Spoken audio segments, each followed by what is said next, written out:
There we go. Hello everybody. Welcome back to the podcast today. Peter, it's always a pleasure to have you. Good. How are you? How are you keeping? I'm quite well. Quite well. Good. Enjoying the summertime. Have you got some nice weather down where you are? Like everybody else, I'm cheered a bit. It certainly helps. It certainly helps.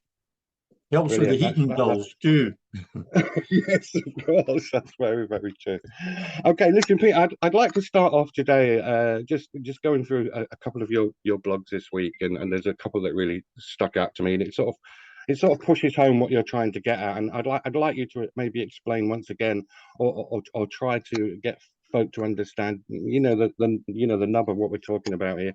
So I'll read the listeners a quote from one of your blogs this week, and it was Mondays, I think, that it's called "Just Tell Voters the Truth." Quote.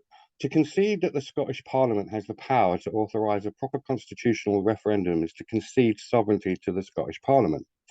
For the British to give, stop withholding, full powers over the Constitution to the Scottish Parliament, they would have to be prepared to give up Westminster's claim to sovereignty. To expect them to do this is to expect them to vote the British state out of existence. This is not going to happen.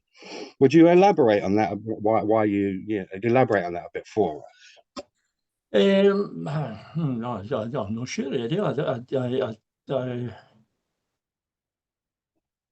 Or should I say what's behind it? Okay, let me put it a different way. Can you describe to us how what you would say the Sturgeon doctrine is? I mean, because that's like that Yes. seems to So me to be deferring to Westminster. Oh, well, this is the whole point about the Sturgeon doctrine. It's the existing nominally pro-independence parties all defer to Westminster. They now try and conceal the fact that they're deferring to Westminster. The Sturgeon doctrine was quite open about it. Said explicitly, Westminster's in charge. We can't do anything. It's Westminster. That was Sturgeon's perspective on the thing. And basically she was talking about the Section 30 process. You have to get an ordering council with a temporary transfer of partial powers, subject to whatever conditions the British government wishes to impose.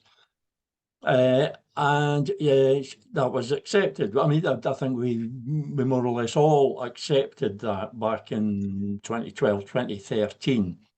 But, the rest of us have come a long way since then, while the politicians haven't. They are still stuck in 2013, and they're still stuck on this deferring to Westminster. As I say, you won't hear them talking about Section 30 anymore.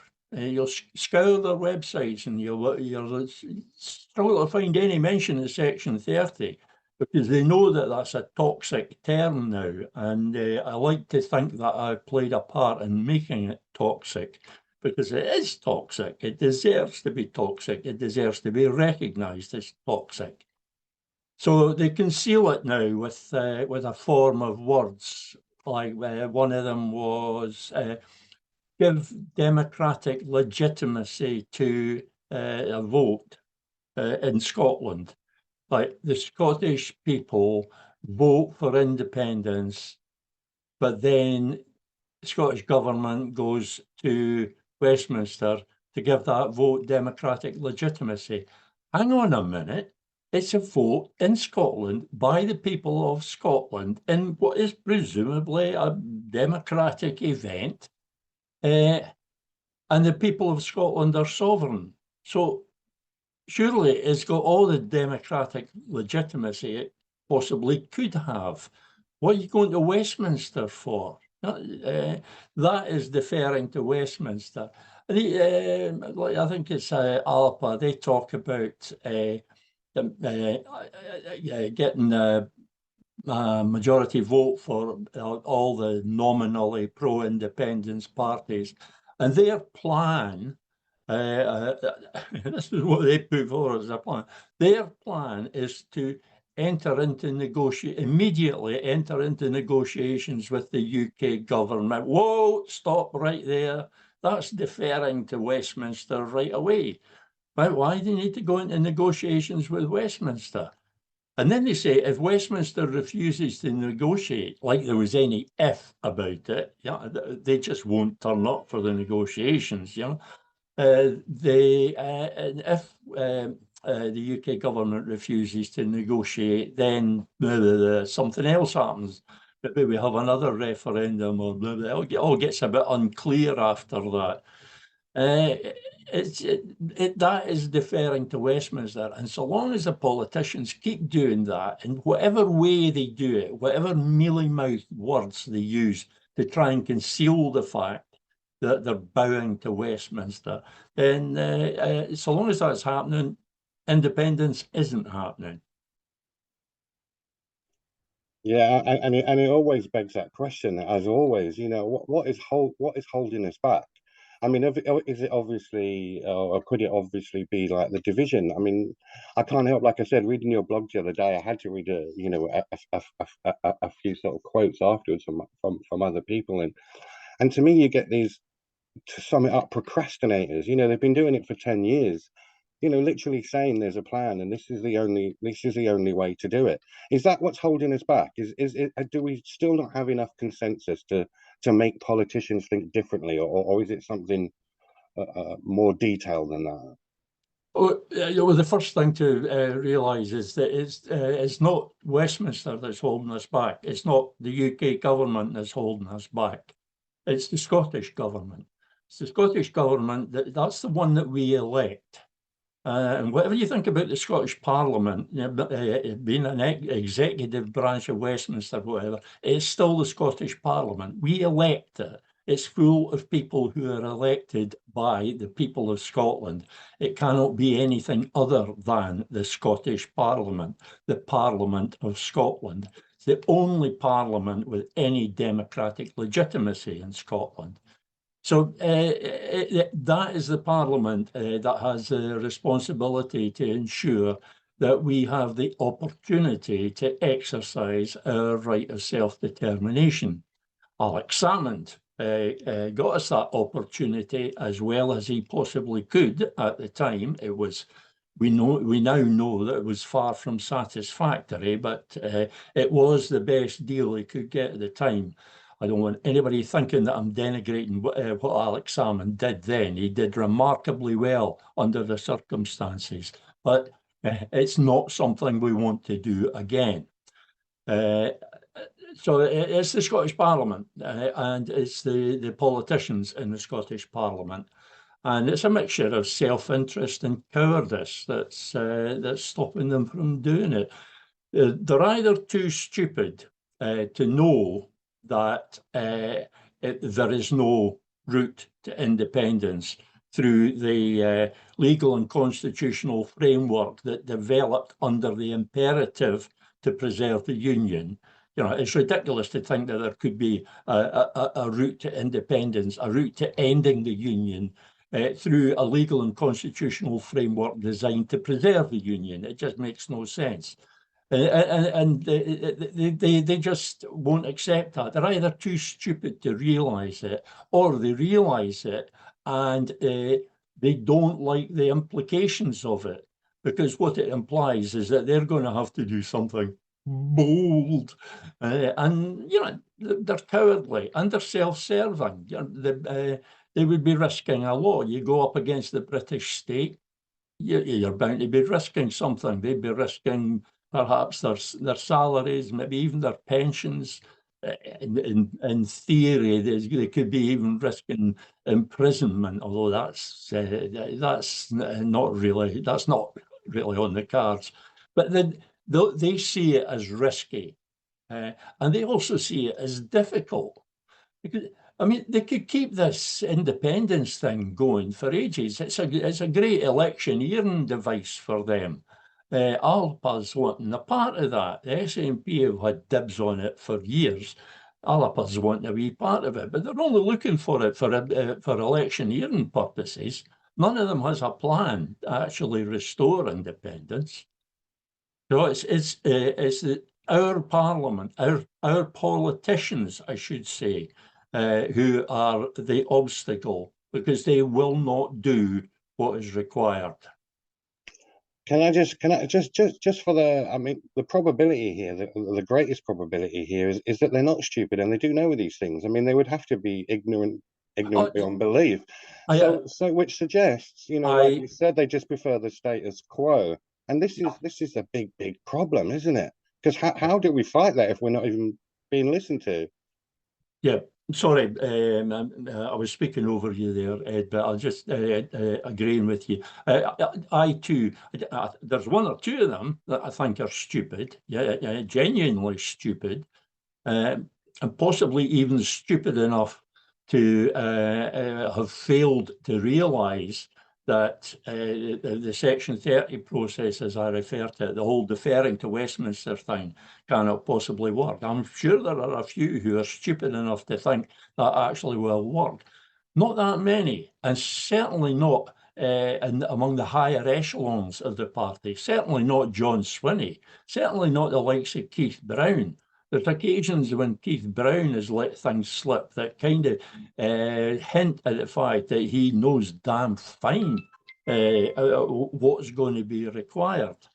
So yeah, it's not a generalized stupidity, and I don't think it's real stupidity anyway. But I mean, it's possible for people to be that stupid. Intelligent people can behave stupidly at times. And if there's self-interest involved, they can appear to be stupid. Could it also be as well, because obviously, as we know, the SNP's got more, top heavy, more centralized as times goes on. So that will have an effect on that as well, won't it? It appears to be stupid to continue to do that, but the politicians involved have their own interests are involved, so that it actually makes sense to them, even if sort of semi-subconsciously, if I could put it that way, they can rationalise their insistence on sticking with the Sturgeon doctrine. They can rationalize it to themselves. So it looks like stupidity from the outside, but it isn't really. Okay, Peter, I was going to ask you this in a bit, but I think this does bring it on to that. This was another blog you did, and it was about unity, and parties not being able to get together. So you've been thinking about this, obviously recently. But before I ask you about that, just a funny question. Can you tell me what frangible means? I purposely didn't look it up so you can tell me. I've not heard that one before. It means breakable. It just means breakable. Breakable. I'm not quite sure why I used that term. Sorry, I'm getting No, old. I like it. It's good. You still there, Peter? You've broken up. Oops. No more technical Like problems. from somewhere. I don't like repeating myself. But I find in this political campaigning game, you have to repeat yourself. You have to say the same things over and over. So I try and find new and maybe more interesting ways of saying things. So I get people complain about it. Other people say that they like it. But, but it's what I do, So it means breakable, Eddie. It means breakable. No, I know what you mean. Let me see. Okay, so I want to give another quote. Maybe you can give us Well, this elaborate was on the this. thing about unity. Yeah. Right. So Okay. it's Remind me what I said. okay then. And you give the example of the Better Together campaign, which I think is a really good paragraph. It says it all quite neatly. So, quote, you said, Better Together worked because the parties had a single common purpose that stood apart from all the things that give each of the parties a jealously guarded distinct identity. We may dispute the distinctiveness of those identities, but we cannot deny that they are jealously guarded. Unity of purpose allowed the British parties to simultaneously work towards achieving that purpose without compromising their distinct identities. Yeah. I reckon, yeah, that is it. Again, I thought it might be a wee bit controversial using Better Together as an example, but controversial is good. You know? If you're wanting people to talk about things, and more to the point, if you're wanting people to talk about things, it's often a good idea to present them with something a bit challenging, something that gets their back up. So yeah, and apart from that, as you say, Better Together is a perfect example of unity of purpose. It allowed those parties that are normally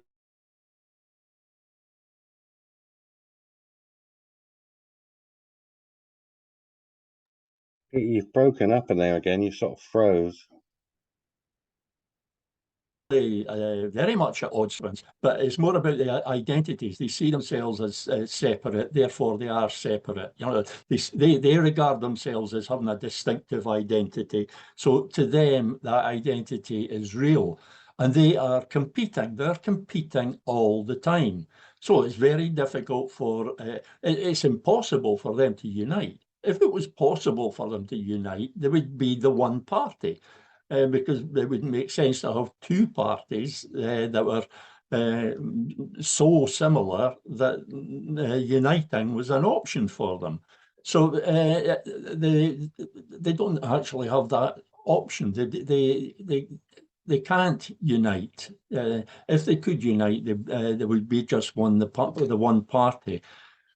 But unity of purpose, they can do that. Better Together demonstrated that fact. They had one purpose, and that is to stop people voting yes. And that was their common purpose. And they focused on that. And one of the things that they had was unity of purpose. They spoke with one voice. There was no dissenting voices in the Better Together stable, for the simple reason that there was no.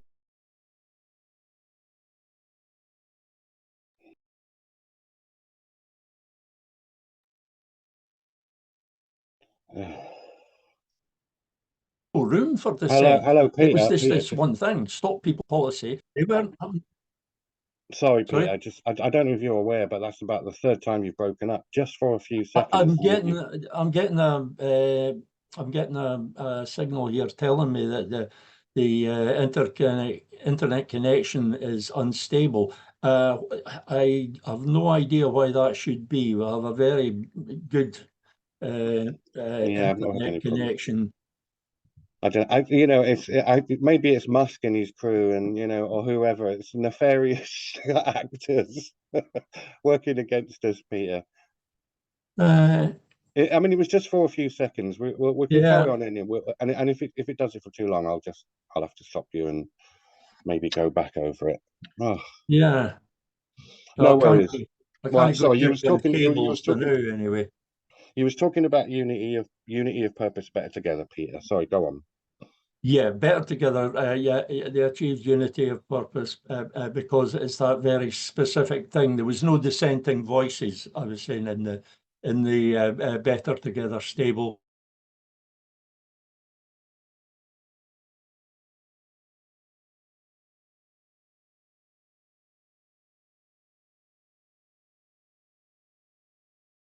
Because there was no room for dissent. It was sole vision thing. They weren't trying to sell policies or create this vision of the future. They weren't trying to justify anything. This is when people talk about the referendum being rigged and the count being rigged and all the rest of it. It wasn't rigged in any mechanical sense. It was rigged from the outset by the question. Because the question made independence the contentious issue. Should Scotland be an independent country? Ask that question in any other country, and they'd section you because it just makes no sense. Independence is normal. Every country should be independent unless there is some good reason for them not to be, or unless the people of that country decide that they want to be something other than independent, which is highly unlikely. It just basically doesn't happen. The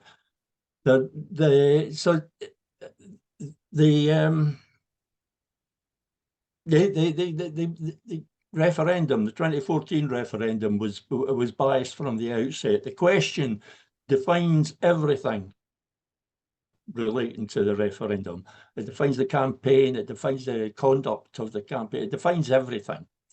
And because the question was framed in that manner, it was easy for the Better Together parties to find this unity of purpose, because it was just stop people saying yes, not even get people to vote no, but stop people voting yes.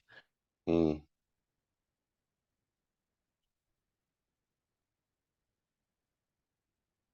Mm. If they've been to get people to vote no, all they were saying was, you should vote no in case this happens or in case that happens. And they weren't voting no for anything. They weren't selling it for anything. Do you see what I'm getting at? Yeah. This unity of purpose. And so that is what we want to get in the independence movement.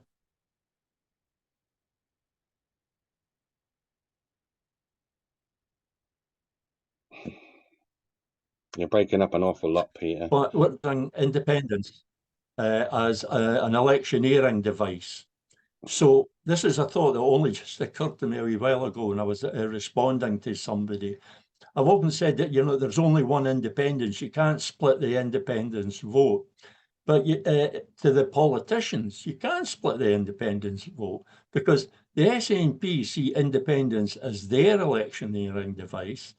Alapa's trying to take some of that, so they're trying to use independence as their electioneering device.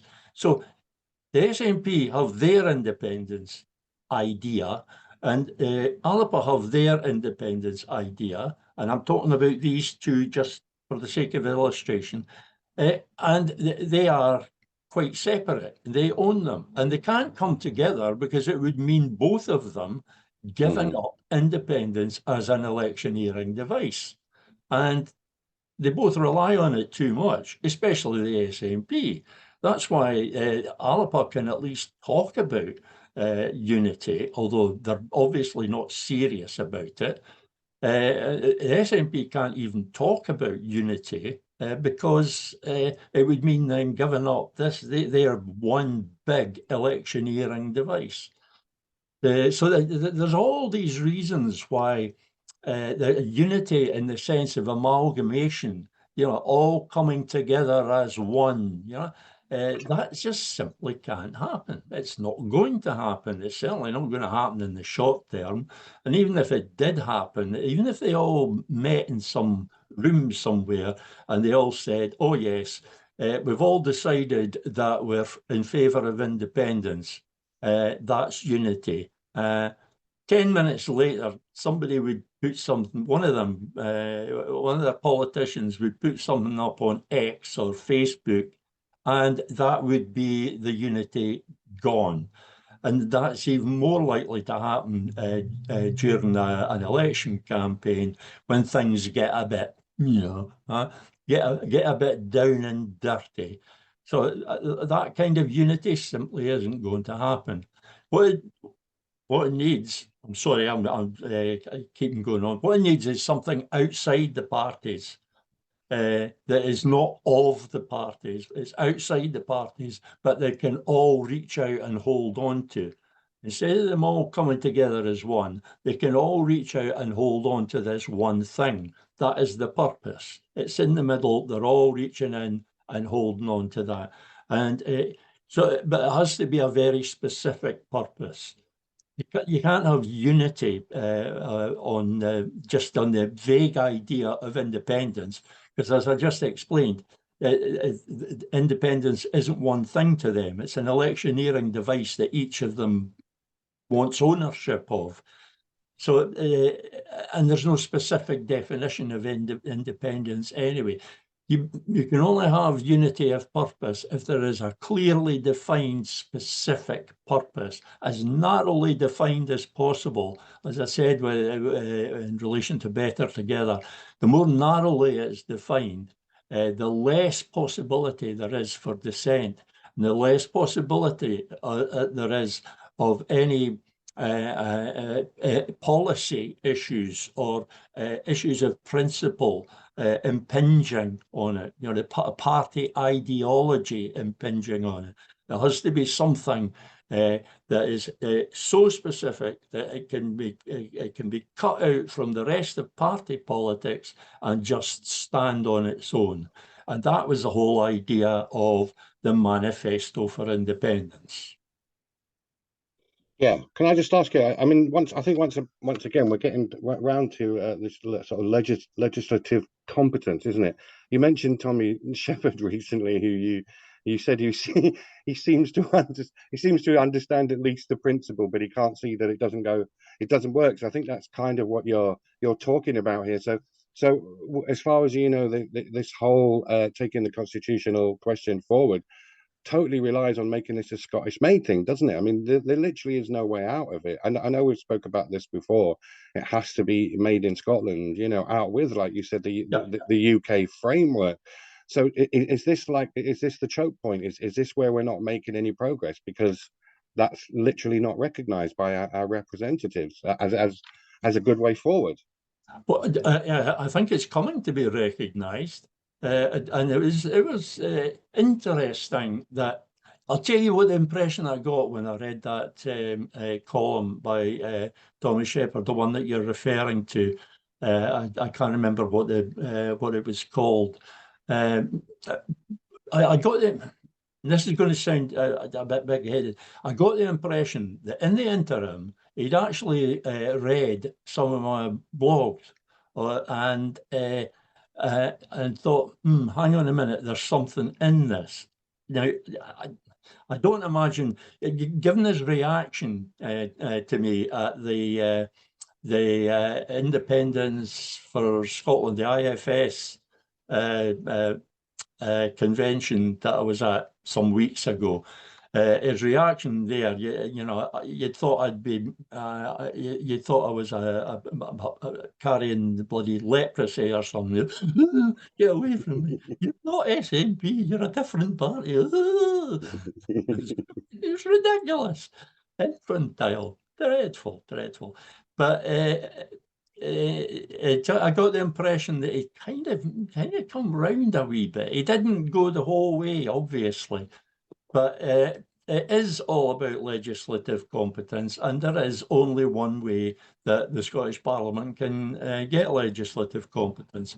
Without the legislative competence, we cannot have a proper constitutional referendum, because the UK government is not going to give us a proper constitutional referendum, because to have a proper constitutional referendum would be to recognise that Westminster isn't sovereign in Scotland. All we can have is one of these glorified opinion polls, a Section 30 referendum, which is consultative and non-self-executing, and which has no legal or constitutional effect, other than whatever legal and constitutional effect the British state wants to give it.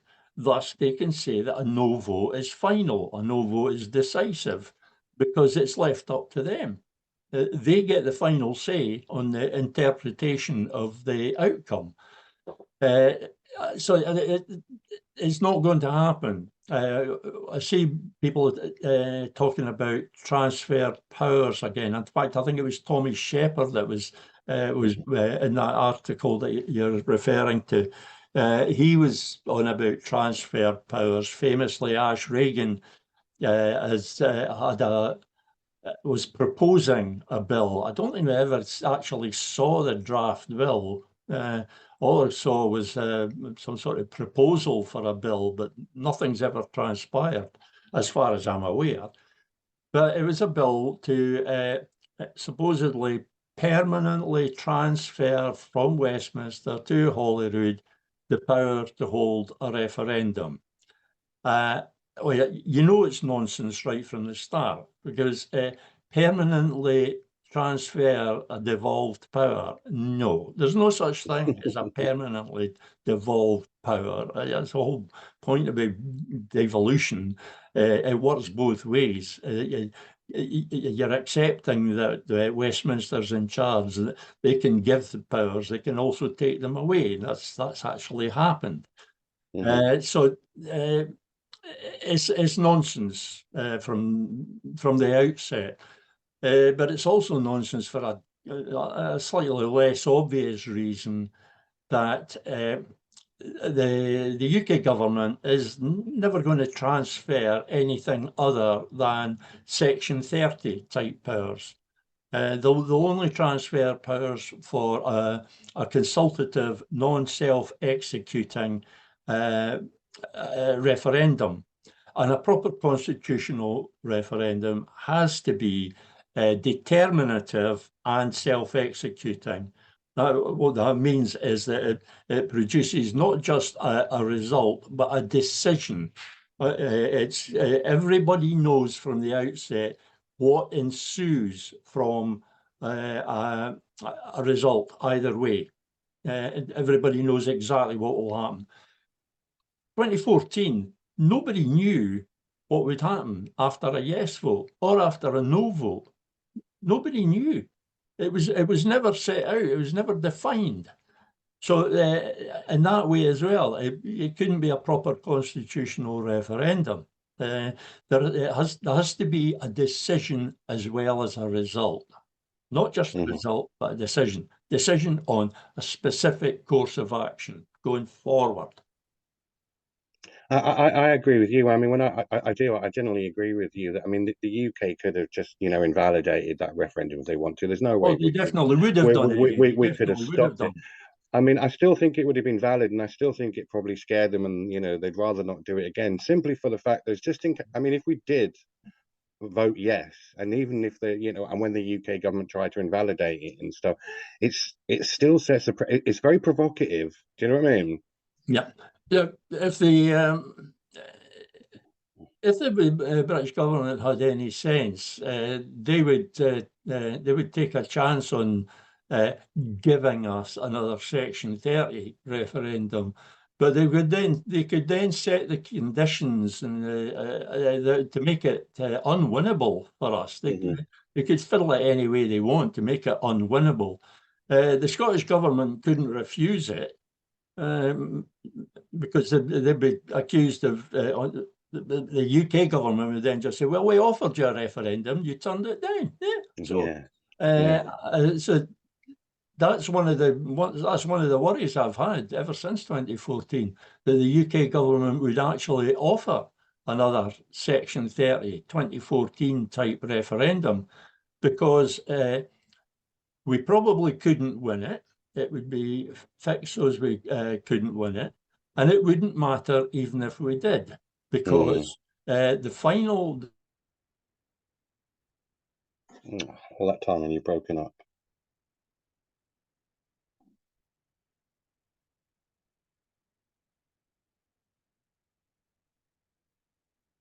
...decision would still lie with Westminster and some form of UDI. And I've actually talked to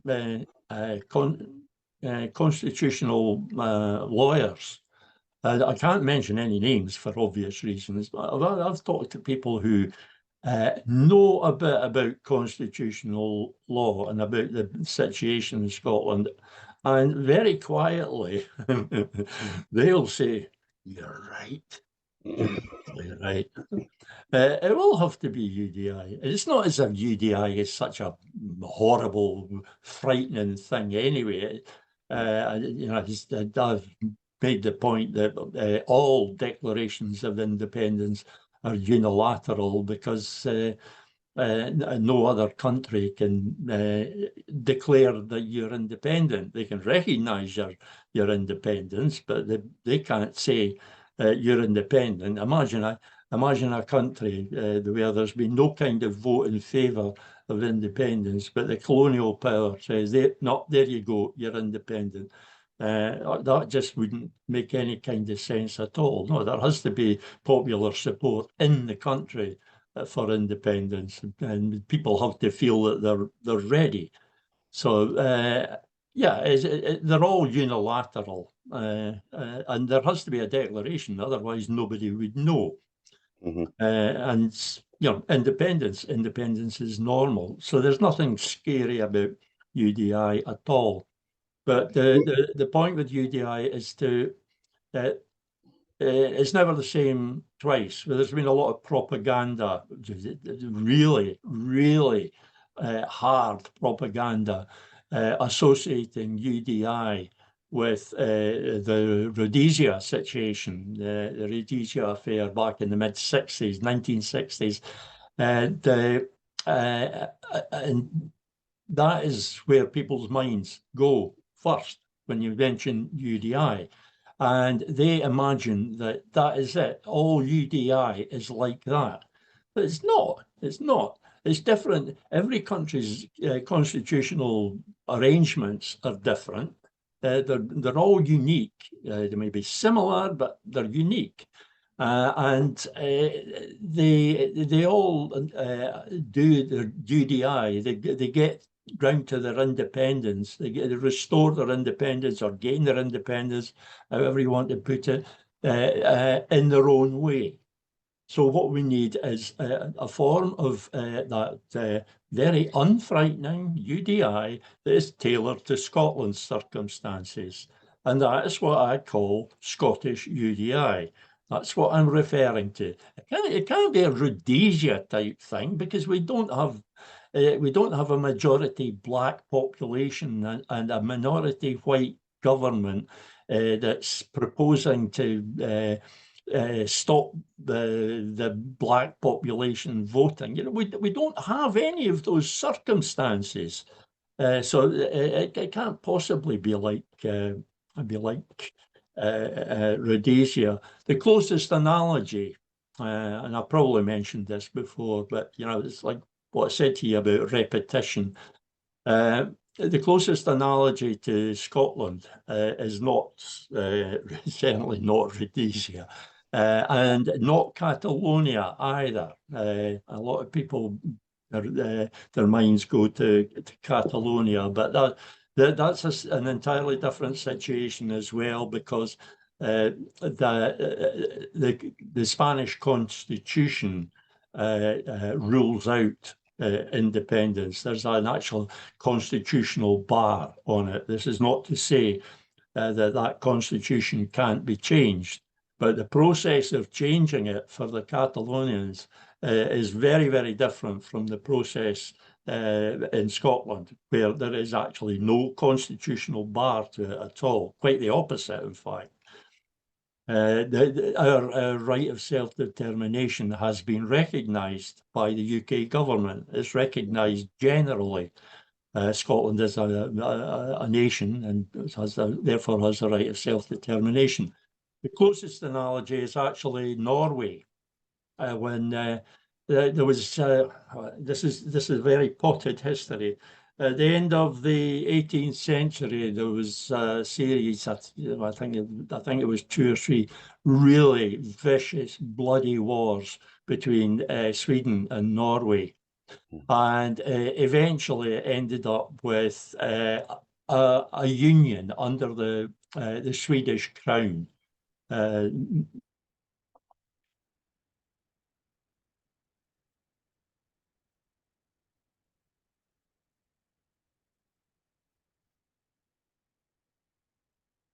They were in a union in the early 19th century, the early 20th century. I think it was around 1910. Am I breaking up again, Eddie? You did a little bit, yeah, a few seconds there. I'll need to check out what's happening there. The early 20th century, well, there'd been agitation for Norway to restore its independence for a long time. The early 20th century, they decided that now was the time. So one of the terms of the union was that the Norwegians were not allowed to have their own overseas trade delegations. So what they did was they passed a bill in Parliament, in the Norwegian Parliament, to establish these overseas trade delegations. In other words, they broke the rules. They broke the rules. They didn't abide by the rules like our politicians insist we must do. They broke the rules, and they chose the rule that they wanted to break. They chose it carefully for their own reasons, but they chose it carefully. And the Swedish king refused to sign this act into Parliament, which is a bit like their viceroy using the Section 35 of the Scotland Act, or the refusal of royal assent. It's pretty much the same thing.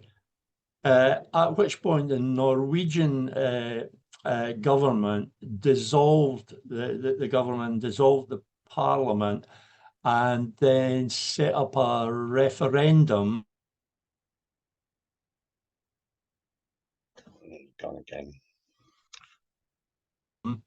On independence. It was something like 99.8%, 99.8% in favour of independence. And they did all that in the space of, I think it was about 6 or 7 weeks, maybe 8 or 9 weeks. They did all that. But it all started with breaking the rules and choosing which rule to break. Somebody said somewhere recently that you don't get success by ignoring the rules. I said, you get success by being clever about how you break the rules. That's how we get there.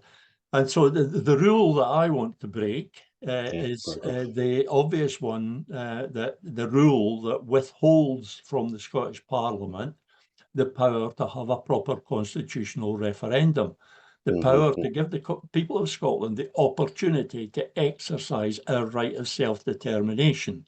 That power is withheld. It obviously rightly belongs with the Scottish Parliament because it is the Scottish Parliament. We elect it. It's the Scottish Parliament. That is perhaps the basic power. Power over the Constitution is the most fundamental power that should belong with the national Parliament, but it is being withheld by the British state. Illegitimately, I would argue, and could easily argue. So we break that rule. The Norwegians broke the rule about overseas trade delegations, and I apologise to any historians for my potted history there, and I don't hold Wikipedia responsible in any way. The rule we break is the rule that withholds the powers over the Constitution. And we then take it down that road, down a path, somewhat similar to what Norway did. We break the rule, the British object, or maybe they don't, and we go ahead then, and the Scottish Government tables a proposal to dissolve the Union, subject to parliamentary approval and the consent of the people of Scotland, obtained in a referendum. But it's a proposal they put forward. You'll recall earlier I said that there must be a decision that comes out of a referendum, and not just a result, but a decision. What ensues must be clear. So the Scottish Government puts forward this proposal, quite detailed proposal. One of the things that proposal will contain is a provisional constitution for like the day after Scotland becomes independent. You've got to have a constitution to be a legal entity. I mean, the first thing a constitution says, the name of this country is Scotland.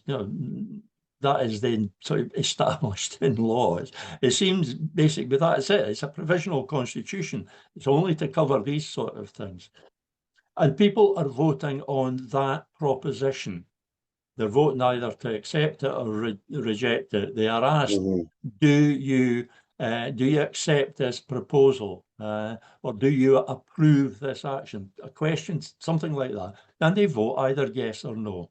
So it's quite a detailed proposal, but there should be other forms of it. There should be an abridged, simple language form, and there should be a short form that can actually go on the ballot paper.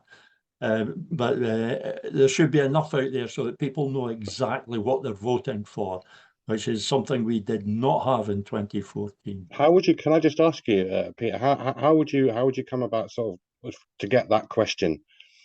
How would you get it? I mean, would you get it through consensus or through representation? Because, like you said, the question itself can be just so important, as we've discussed just this episode. Absolutely, but it's not an open, it's not a question such as we had in 2014. This is a question about an actual proposal, so it's a different kind of question altogether, a different class of question. It's asking about something specific, you know. Do you want to go to the cinema or to the theatre? And there's two plans. One's to go to the cinema, one's to go to the theatre, and you can vote for one or the other. You vote for the proposal to go to the cinema or So, not. I mean, if I understand correctly, Peter, I mean, tell me if I got this right. I think I get the logic. It's, you know, you would vote for, you know, the question might be, should we have legislative competence? Well, no, know, that's a separate. Yeah, no, but what I mean is, but if you could have, if that was a question, if I'm right, if that was a question, then obviously most people would answer yes. Right. Well, that is the first question. That's the first question. There are two.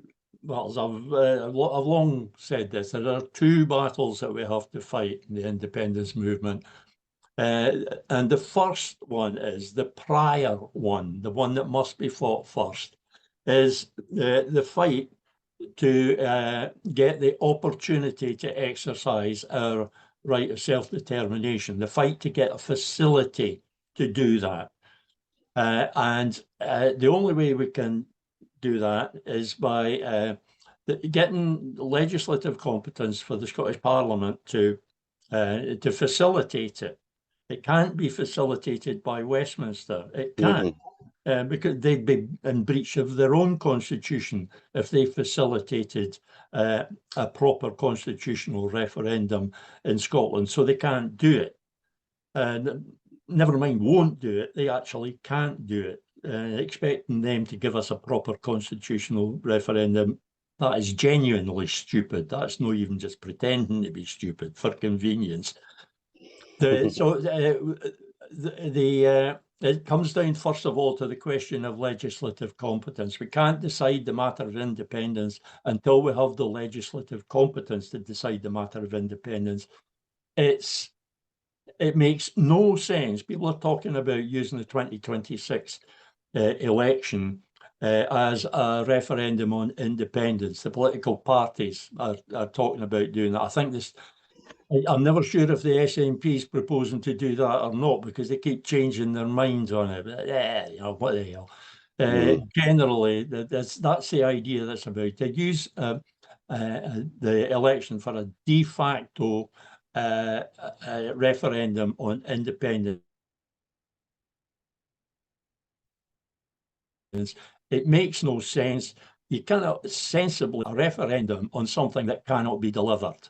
But what's the point? What's the point in me even voting? It can't be delivered, so why should I even bother voting? It doesn't matter how many people vote yes in that referendum. The Scottish Parliament, which I remember is the only Parliament that can do it, or could do it, the Scottish Parliament doesn't have the legislative competence to do it. So it just would go no further. The only way the Scottish Parliament can get that legislative competence is to take it. The Westminster, the British state, can't give it because of their own constitution and the principle of parliamentary sovereignty. They can't give the legislative competence for a proper constitutional referendum. So the only way we can acquire it, and thus the only way we can get to exercise our human right of self-determination. Remember, it's a human right, not just a political or civil right, it's a human right. The only way we can get that legislative competence is by taking it. Power is not given, power is only taken. Westminster has that power because they took it 300 odd years ago. They just took it. There had various fiddles going on, various things, but basically they just took it. And daily they assert the authority. They say, we have this power, we have this authority, and they will continue to have that authority so long as we recognise it. It only changes when it's challenged. You don't change anything without challenging the authority that keeps it the way it is. There is no route to independence that doesn't involve confrontation with the British state.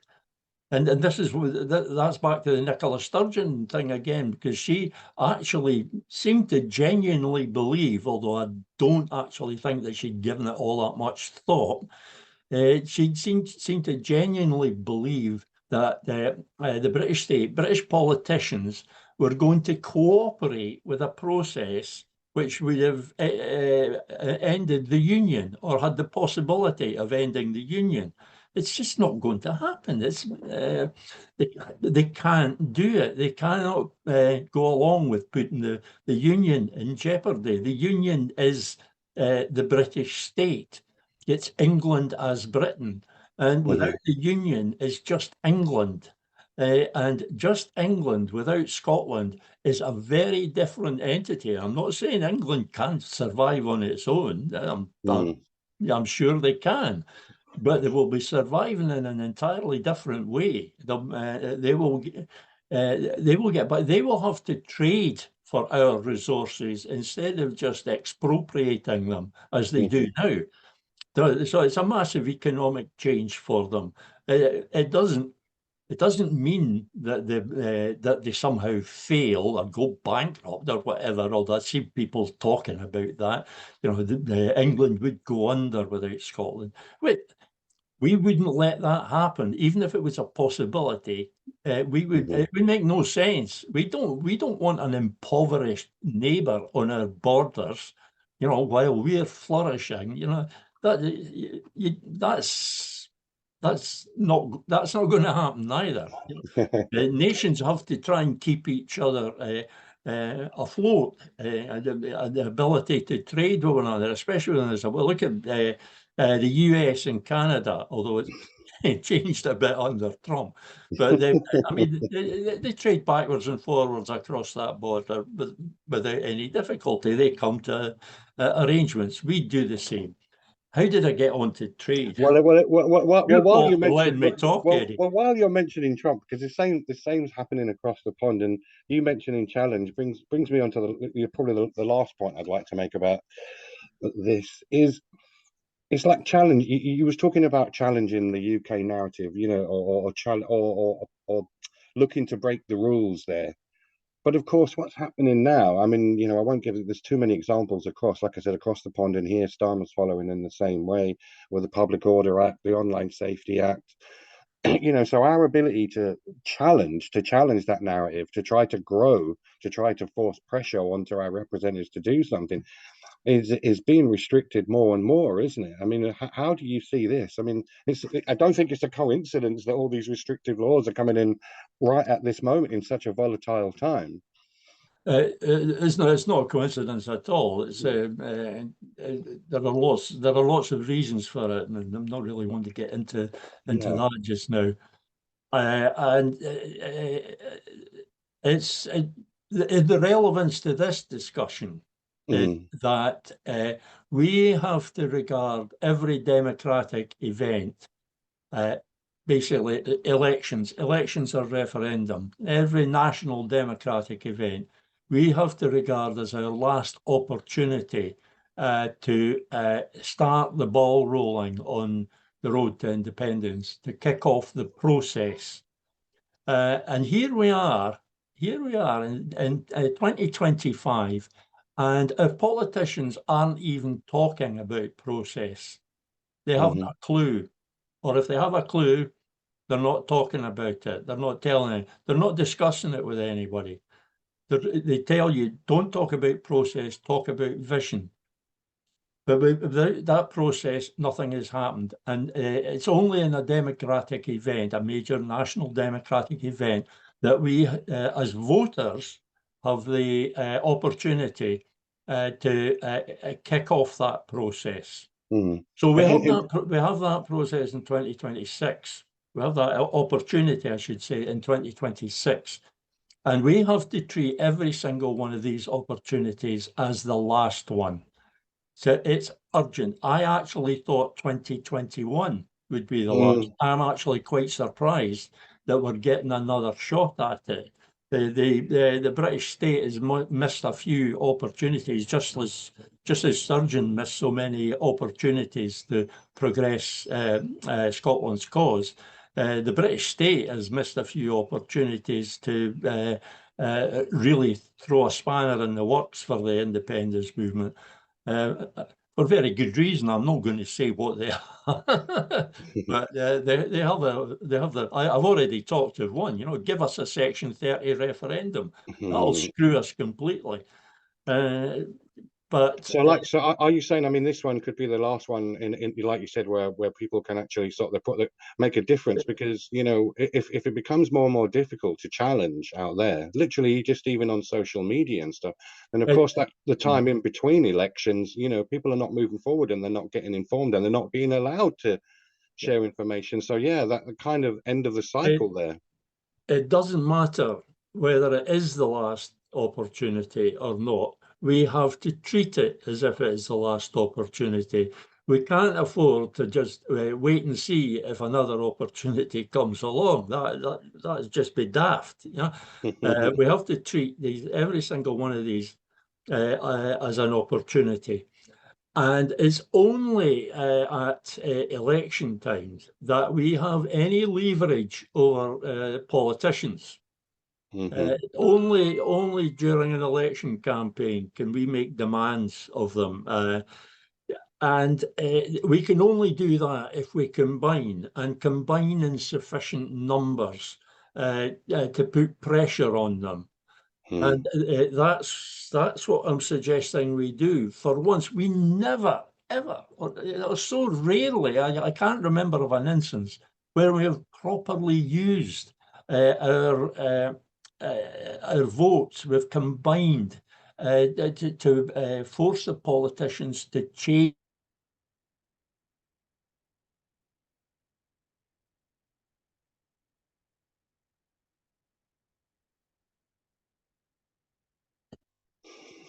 Gone again. Change their way. There was we just don't use our votes to good effect. We've been conditioned to think that simply voting for this party or that party or changing from one party to another is going to change things. It isn't. But simply changing parties, it's the old shuffling the deck chairs on the deck of the Titanic. You know, it's not going to change anything. It'll only change things if we change the parties themselves. And again, we're back to the Manifesto for Independence and this unity of purpose. That comes when all the parties, all the nominally pro-independence parties become genuine pro-independence parties because they all sign up to the same Manifesto for Independence. They all sign up to exactly the same commitment to specify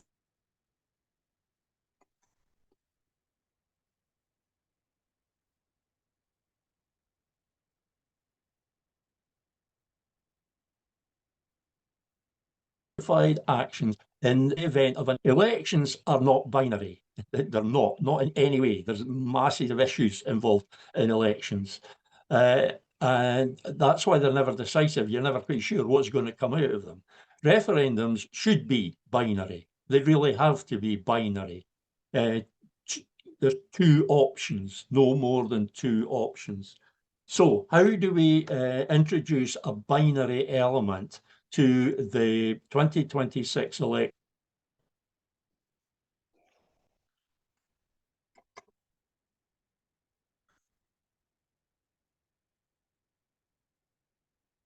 election so that it can set, because if all the pro-independence parties have exactly the same commitment on that, every vote for any one of those parties becomes a vote for that commitment.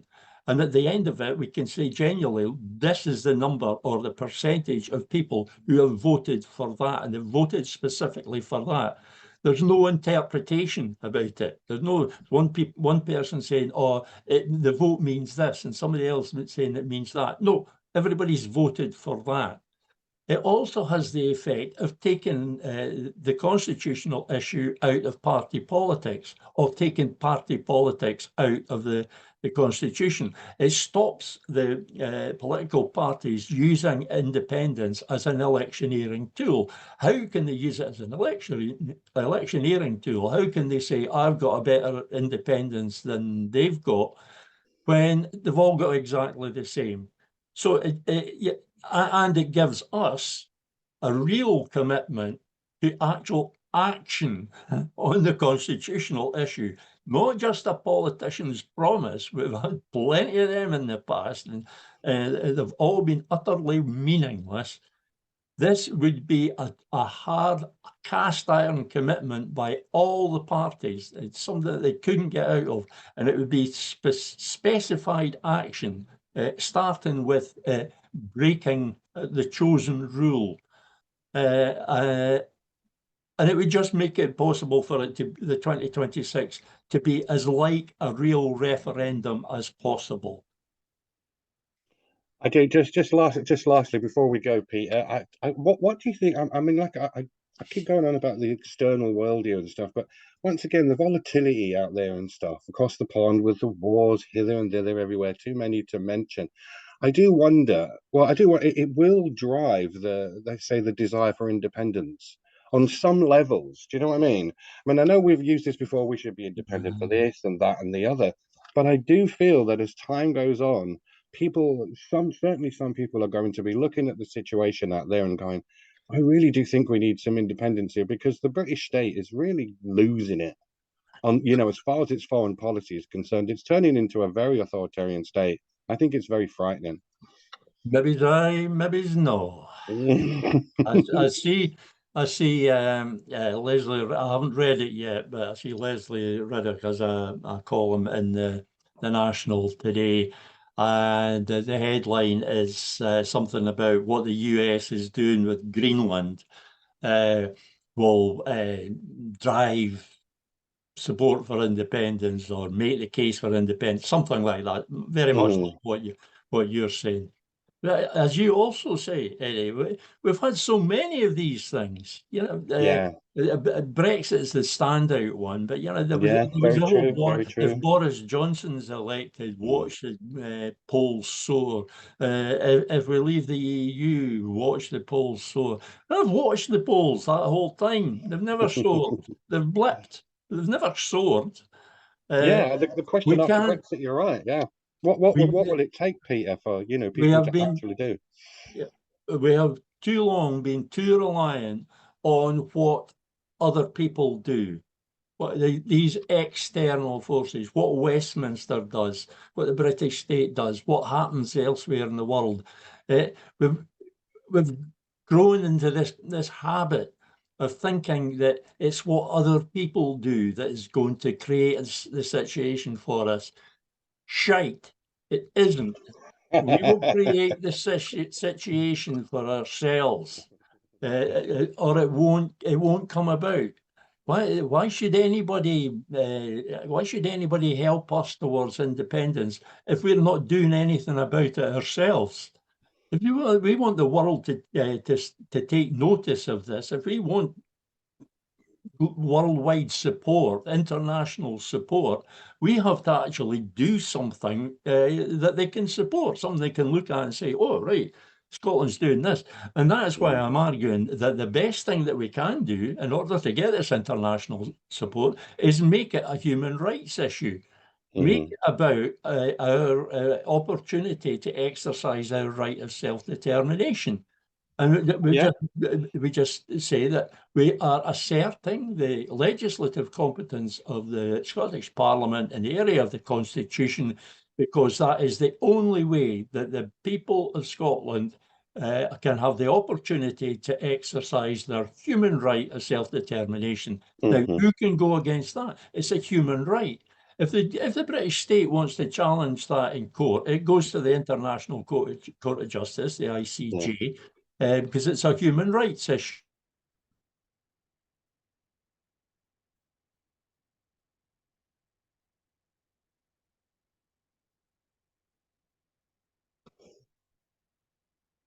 And the British state has to argue that we're not a nation, that the people of Scotland don't have the right of self-determination. They'd have to argue, they'd have to say out loud in court things that they've spent decades, centuries avoiding saying out loud anywhere, other than their own private clubs over a glass of brandy when they're giggling.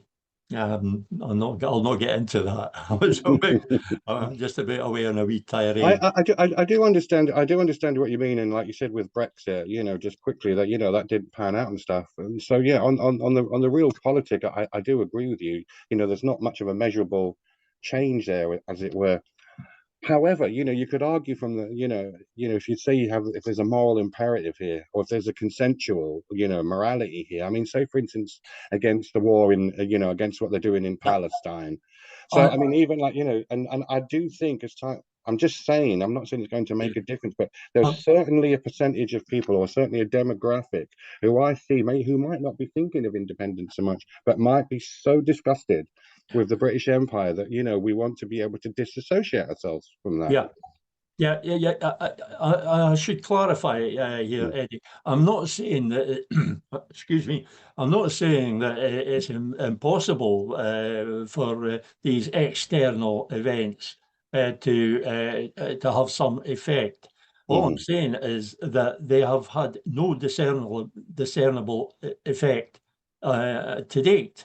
Agreed. And what they certainly haven't had is the effect that we were promised they would have, or assured they would have.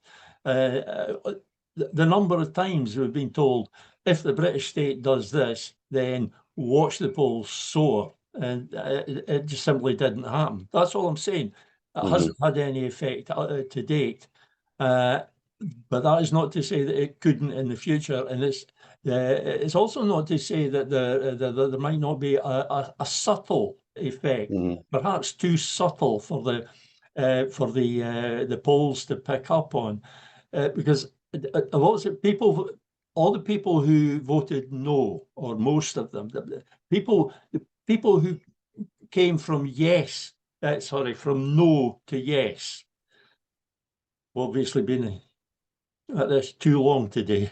People who made that, it was called a journey. People who made that journey from no to yes, every single one of them started by questioning the union, questioning the status quo.